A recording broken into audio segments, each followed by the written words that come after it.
Do you want to take control of your health? Hear the truth about dieting and weight loss? Learn the best strategies for maintaining a healthy lifestyle? This is the Yossi Muller Show. And welcome to the show. I'm Yossi Muller. And I'm Dudi Muller. Dudi is a chef with a background in nutrition. Yossi is a nutritionist with a background in nutrition. Every show we do, we take another myth and debunk it. Crush it. Today's topic is diet soda. People think diet soda. Oh, I think diet soda all the time. And it's not true. It's an inherent contradiction. It's an oxymoron. Diet is weight loss and soda is a weight gain. Diet soda is a myth. Diet soda does not help you lose weight. I know it's not healthy, Yossi, but it also makes you gain weight? Absolutely. Diet soda, we're not talking about whether it's healthy or not. We're just talking about whether or not it makes you gain weight, and it does make you gain weight. So I would assume that's because of just added cravings. It makes you eat more, but does it actually make you gain weight? It itself actually make you gain weight? The answer is yes. The soda, the diet soda itself, makes you gain weight. I'm not talking about the cravings. I'm talking about the actual soda that makes you gain weight. How do you know this? There are studies that prove this, and I want to be clear. Some people, when they hear the word studies, they say, there's a study that says this, and a study that says that. There's a study that says I should eat cake for breakfast. I'm talking about a reputable study. We get trained to sift out what is a study that actually means something, and then what is a study where the Coca-Cola company meets someone on the street and says, do you drink Coca-Cola? And he says, yeah. And are you skinny? Yes. Oh, proof that soda makes you skinny. I'm talking about a legitimate study that is done by someone who's not biased, who takes a large sample size. I'm not going to get into detail, but there are legitimate studies and not legitimate studies. So when I say there's a study, I'm talking about a legitimate one, and there are legitimate studies that prove that diet soda makes you gain weight. And I myself have tracked thousands of people's weight and their calorie intake and their soda drinking. So I saw firsthand that diet soda makes you gain weight. Not as much as regular soda, but it does make you gain weight. Yeah, but it has no calories. That's a good point, but calories are not the only way to gain weight. You could gain weight from taking certain medicines. You could gain weight from not taking care of yourself. You could gain weight from undergoing certain procedures, and none of these have calories. Medicines that cause people to gain weight include prednisone, beta blockers, Zoloft, Lexapro, Zyrtec, Benadryl, Claritin, contraceptives, lithium. Lithium? None of these medicines have calories, and I just said a few. There are hundreds that cause weight gain. You mentioned lithium. That's interesting because lithium was a big part of 7-Up for a while. What a coincidence. And we're talking about soda, and the government let the soda company include lithium, which not only causes weight gain, but causes a whole host of problems. And lithium's a medicine that they only give to people if the person needs it very badly. Certainly, if you're just drinking it in soda form and you're not getting a specific dose from a doctor, you're in big trouble if you just drink lithium. And the government let it go on for decades in 7-Up. In fact, the reason why 7-Up is called 7-Up is because lithium on the periodic table of elements is atomic weight 7. Oh, wow. So based on the number 7, they called the soda 7-Up because it had lithium. The main ingredient was lithium, and the government let them get away with it. And the government continues to let soda companies put other chemicals even today and get away with it. And the government has a history of allowing this to happen. Right. All chemicals, really, when they are relatively new to the market, there has not been enough time for the proper studies or the necessary studies as far as their effects on health. Their safety. Right. This is true currently, like you referenced, with artificial sweeteners. The fact that the FDA allows it despite this is a long animated discussion for maybe some other time. Sure. And just because the government allows it doesn't mean the government doesn't know it causes weight gain. The government knows it causes weight gain. Just the government doesn't know yet that it's unhealthy or the extent of how unhealthy it is, which is not today's discussion. And we're talking about specifically how diet soda makes you gain weight. Right. Medicine is one example of a 0-calorie way to gain weight. Another example is not taking care of yourself. If someone doesn't sleep enough, they'll gain weight. Not sleeping doesn't have calories. Right. Yeah. The fact that something doesn't have calories or is not directly related to caloric intake does not mean it doesn't affect your weight or make it even more difficult for you to lose weight. And I want to be clear about something. The medicine itself makes you gain weight.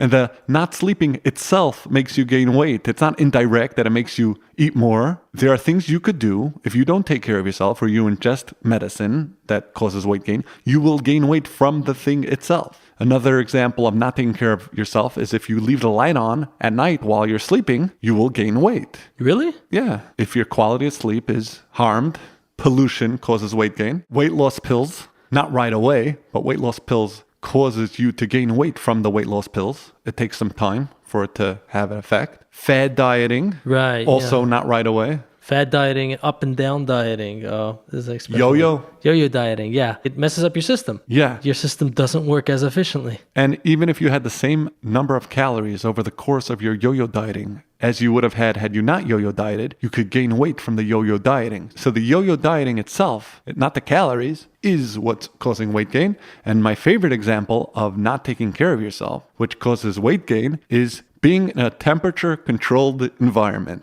What? Why would that have any effect on anything? Human beings are used to temperatures changing around them, and their body is used to working to adjust. You want to be a certain temperature, and when it gets cold outside, your body starts heating itself up, and when it gets hot outside, your body starts cooling down, and that causes your metabolism to work properly. If someone is in a totally controlled environment where their temperature is just right, they will gain weight. Besides for not taking care of yourself, there are procedures that could cause weight gain. If someone has their thyroid removed, there are no calories in that procedure, but they gain a lot of weight. Right, because the thyroid is something that helps regulate the hormones in the body, and that has a very large effect on weight and health. So why do medications make you gain weight? Not all medications. These a lot. medications, right? And any others that do. So when you ingest chemicals that are designed in a laboratory specifically to manipulate your body. Right, that's pretty obvious. You're ingesting it because you want it to do something to your body. If it's so obvious, why did you have the question? That's a good point. Why does not taking care of yourself make you gain weight? The examples you gave, not sleeping enough, the temperature control, the fad dieting. That's because you damage your metabolism and you also age prematurely. And it's well known that our metabolism slow as we age. And when we don't take care of ourselves, we age, and that causes weight gain. So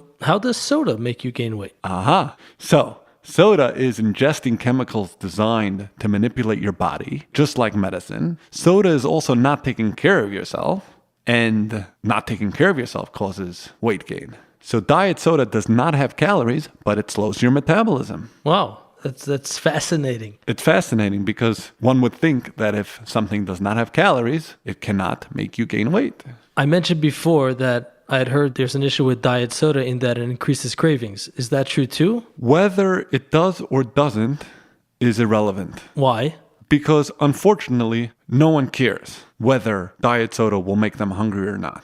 I know this because I've been practicing nutrition for a very long time. Unfortunately, no one cares. People live in a fantasy. They think that they could drink diet soda or something else that will make them hungrier and increase their cravings, and it won't affect them because they have self-control and they don't get affected by cravings. So it's pointless to talk about whether or not diet soda causes cravings. But can you answer for me? I don't live in a fantasy. Okay, the answer is yes. Thank you. It makes people have more cravings, makes them eat more, work harder, and also fail, and be resentful, and I give up. And ultimately give up. I mean, every time you buy in, so to speak, to a craving, and yes, the desire for diet soda is a craving, just like the desire for regular soda, you are training yourself to give up in the battle against cravings. Everyone knows that cravings are relevant with regard to weight loss. There's even a whole diet created by a psychologist. He ignores what you eat and how much you eat. The only point of the diet is to eliminate cravings. That's a worthwhile endeavor. Right.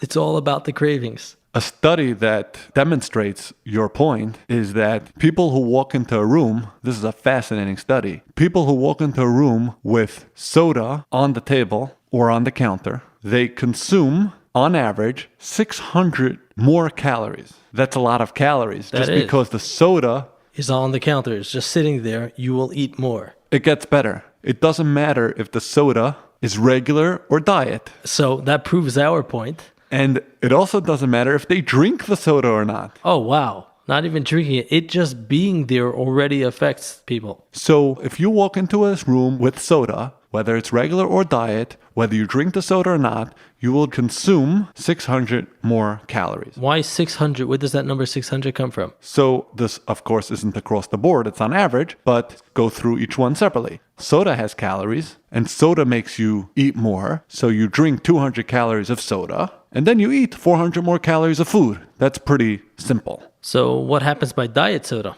Right? You would think that the diet soda, you should only eat 400 calories more. Right. If you drink the diet soda, which has no calories, so the answer is diet soda causes a little bit more cravings than regular soda. So a regular soda, you'll drink 200 calories of soda and then eat 400 more calories. Diet soda, you'll drink 0 calories of diet soda and then you'll eat 600 more calories of other things. Wow. So diet soda is actually worse in the sense that it makes you eat more after. But giving into your diet soda craving is perhaps a worse loss in the cravings battle, so to speak, than regular soda. Because for most people, myself included, diet soda doesn't really taste that good. So if you aren't going to win that battle, you're not giving yourself a chance against the real difficult cravings. That's a fair point. Now, we didn't explain yet why if someone doesn't drink the soda at all, would they eat 600 more calories? Right. So why is that? Soda has calories if it's regular. And soda, regular or diet, causes people to eat more if they drink it because it causes cravings. But why would the soda just being there cause people to eat more? Why? Okay, so this is something that I could totally relate to from my own experience, and I see it firsthand. When you have an option to eat something that you shouldn't, and you don't, you will end up compensating in other areas. This is what Didi refers to as moral licensing. Yes, that's a pet peeve of mine. Right. You always tell yourself that I didn't have soda, so it's okay if I eat a few more French fries or some chicken nuggets. As long as there's something that you consider worse that you didn't do, you feel good about what you did. And you feel more free to make more mistakes as long as they're not the bad one. And this is fascinating. So if you walk into a room with your soda, and in general, if you are in an environment where you have opportunities to do things you shouldn't, you will almost certainly do other things that you also shouldn't do, but are not as bad as this thing that you're holding back from doing. Because you're considering this thing compared to the worst thing, this thing is actually kind of good almost. The problem is that the scale doesn't know or care that there's diet soda on the counter. The scale doesn't know, like, oh, you didn't have the soda? Okay, it's okay that you had the extra French fries and chicken nuggets. You didn't have the soda, even though it's on the counter. That's why we have to modify our environments. People don't realize. People think that we're supposed to just exert self-control and constantly exert self-control. We certainly need to. And don't think that I'm telling you not to exert self-control. That's a big piece of it. That's the same important as it was before I made this statement.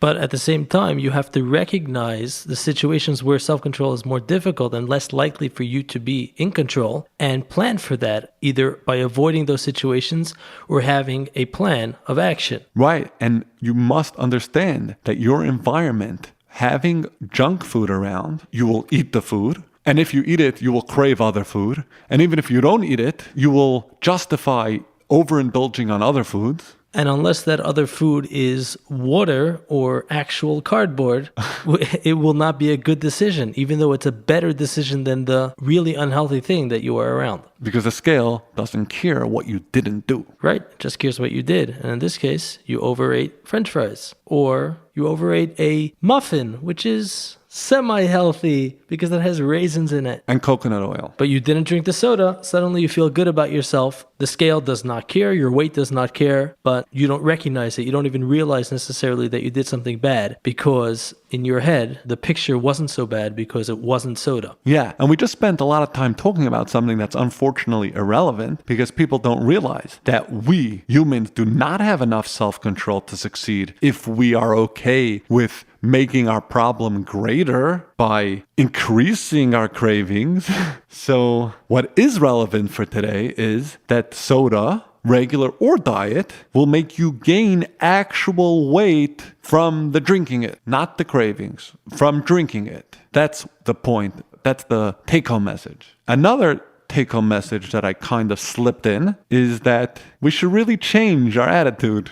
And we should realize that we will not become successful unless we understand that we need to exert self-control. That fact remains. And we also need to modify our environment to the extent that we can. With regard to diet sodas, diet anything really, as a chef, as well as in my personal life, I'm very much against finding substitutes. The idea of looking for substitutes and cutting corners with regard to taste, which is obvious in this case. So Didi, you're not into decaf coffee or parva ice cream or Pesach Dika pizza? Well, decaf coffee, if I'm using something for coffee flavor, I don't really mind what kind of coffee. But if I'm drinking coffee, I'll typically take the regular. If I want the decaf, I would drink something that doesn't have caffeine naturally, unless absolutely necessary. And we know now that diet soda does not help, so it's definitely not a corner I would be willing to cut.